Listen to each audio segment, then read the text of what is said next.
Namaskar, friends. Today I shall be talking about different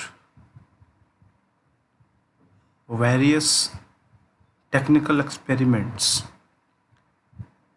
which were carried out in the making of modern poetry, and without which the very concept of modern poetry is impossible. Ezra Pound, while referring to the uniqueness of modern poetry, talked about the process of making it new. And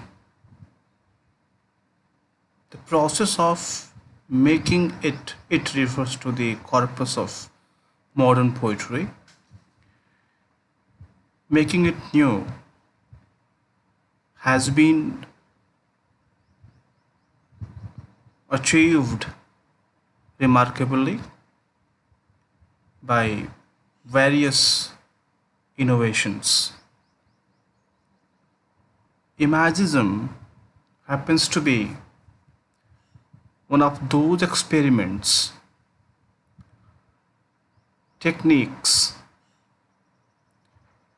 which helped modern poetry in achieving its uniqueness.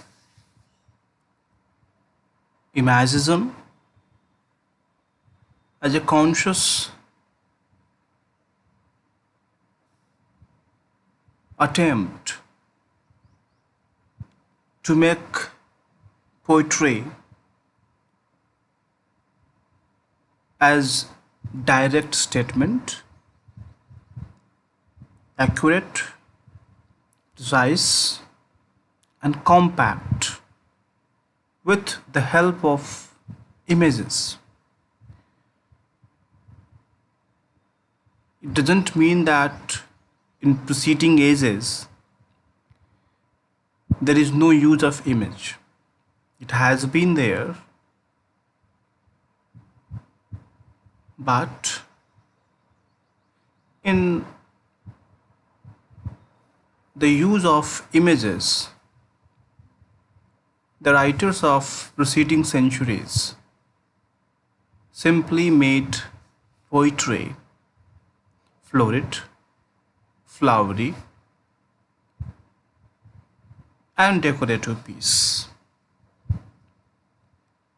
But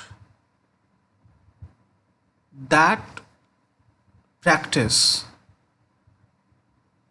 is not to be found in the users of images of modern poetry of first half of 20th century. We have T.E. Halme, Ezra Pound, Hilda Doolittle, Amy Lowell, William Carlos Williams, and so many others who have significantly contributed as far as Imagism is concerned. Imagism talks about no use of unnecessary words.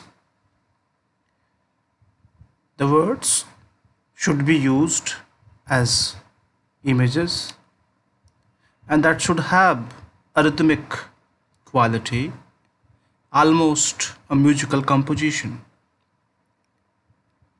This practice is very much similar to Japanese haiku and Chinese ideogram. To give one example, I have taken this example from the poem In a Station of the Metro and written by Ezra Pound. The poem is the apparition of these faces in the crowd, petals on a wet black bough. That's all. It's a two lines poem full of images and has to say significant things. A masterpiece. Symbolism. Arthur Symons, in his book The Symbolist Movement in Literature, published in the year 1899,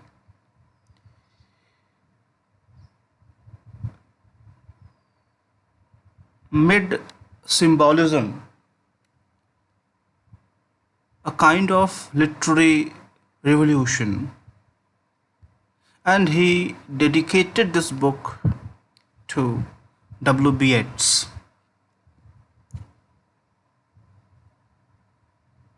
Northrop Frye defines symbol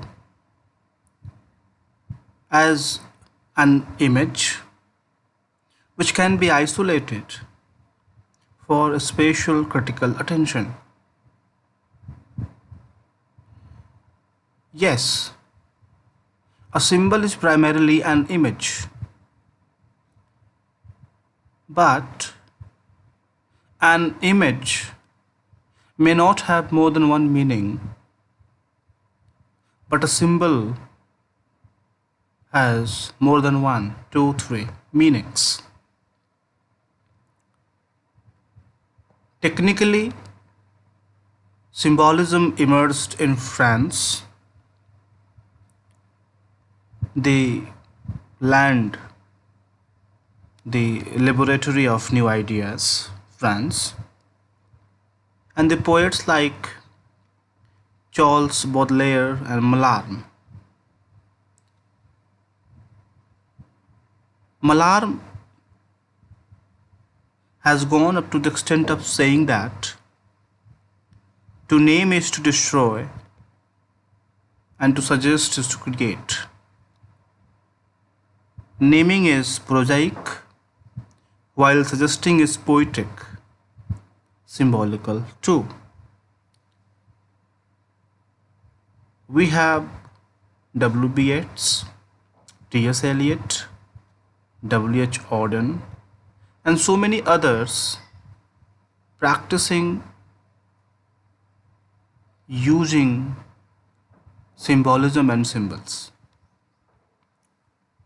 They have used symbols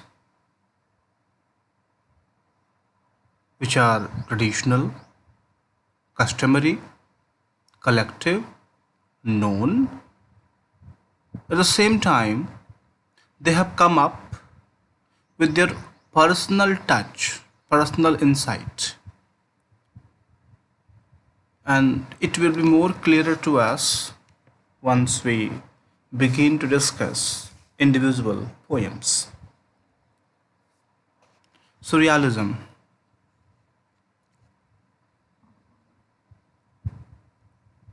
Surrealism has been shaped by the psychological insights, especially of Sigmund Freud and C.Z. Jung.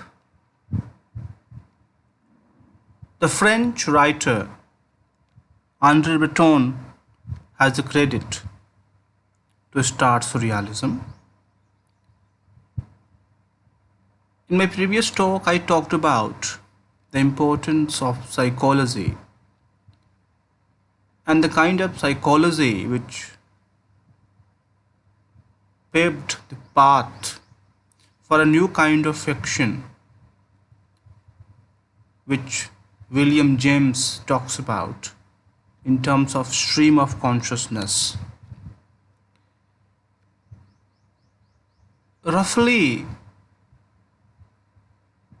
to put it simply, we can say that the use of psychological insights in fiction is a stream of consciousness, and the use of the same in poetry is Surrealism. Surrealism adhered no importance to logic and rationalism and known established punctuation style. Surrealism practiced automatic writing,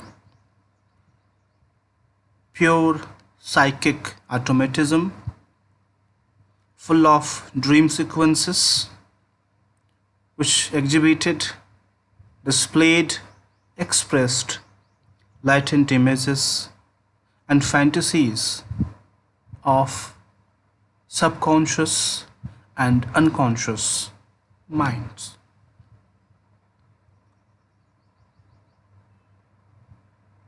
We have major practitioners like Dylan Thomas, Paul Eluard,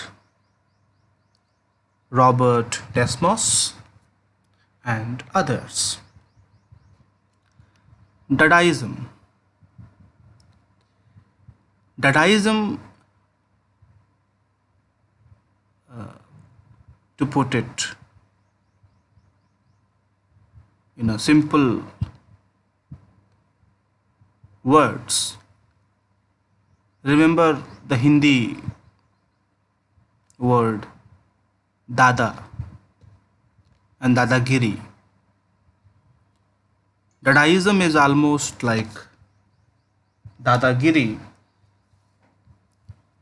which was started by Tristan Jara, a Romanian author, and Dadaism simply displays its abhorrence towards contemporary civilization, which is mechanical and robotic.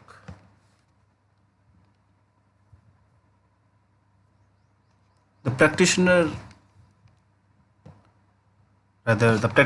of Dadaism showed horrified indignation and enjoyed violence, not the physical violence, but syntactical violence, structural violence, the violence in thought and expression. They were against old, dead beliefs and defied logic and reason, full of sound and fury, whether that signified anything or not. It can be a question of personal approach. Expressionism. Stream of consciousness to fiction, surrealism to poetry. Then in that line of thought, expressionism certainly goes to drama. But this is not fixed, this is not blocked, and these styles are fluid and can intersect, can interfere in other genres too. We have August Strindberg, Swedish playwright, George Kaiser, German playwright. And this expressionism was not simply practiced in literature, but in painting too. So we have Edvard Munch, Norwegian, and famous Vincent van Gogh, Dutch. We can name other writers, Franz Kafka in his stories, and we have Russian master writer Dostoevsky, especially his Crime and Punishment and Notes from Underground. The two had discussed for external manifestation of reality. This is what we have been discussing in terms of psychology. The exploration of subconscious and unconscious mind. Displayed subjectivism and expressed deep, personally felt, experienced inner reality, which is full of emotional intensity. They gave importance to the release of inner crisis artistically with the help of other mediums, other ways, and other means. Existentialism. The question of existence is as old as humanity itself. I mean, if you go back, if you talk about Christianity, then it begins from the concept of original sin, Adam and Eve, Satan, Apple. Hamlet's to be or not to be, or of 21st century and any of its characters, any writer, any person, any denizen, any inhabitant in that way. We all rather, have to face the question of existence. Essence precedes existence, essence being the concepts soul, oversoul, hell, heaven, God. Are they more important over a personal life, over one's personal existence?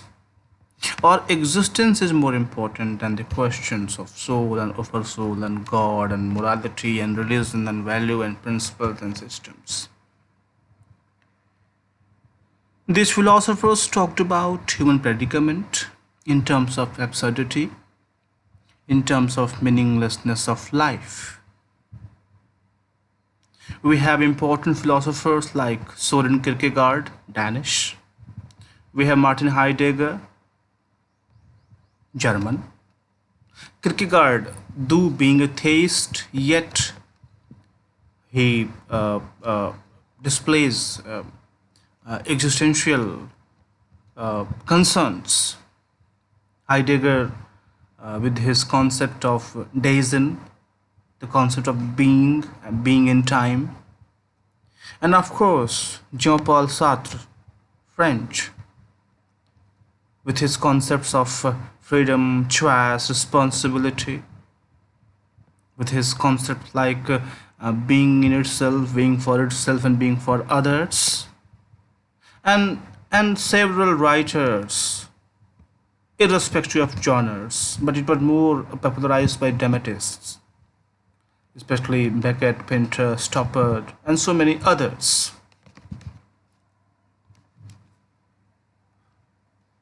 Futurism. Futurism was an important literary movement which was started by Filippo Tommaso Marinetti. The small pamphlet published in 1913, New Futurist Manifesto. Marinetti showed his confidence, belief in scientific innovations that have changed human course of life in a very positive manner. He's a positivist. This futurism refers to the dynamism, power, energy, speed that is symbolized in modern machine, and we know all these things because we all are surrounded by machines and machines and machines. To him, machine is a radical force helping common human beings to achieve success over nature and universe. Good or bad, it's a matter of concern, but maybe another day, maybe in different aspect. Futurism gave power to human beings,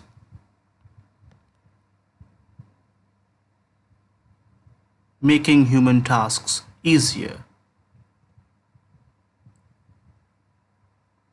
making enabling humans to achieve success over success, and helping human beings to renew the sensibilities. So these are certain important literary experiments and innovations which were the part and parcel of 20th century modern poetry,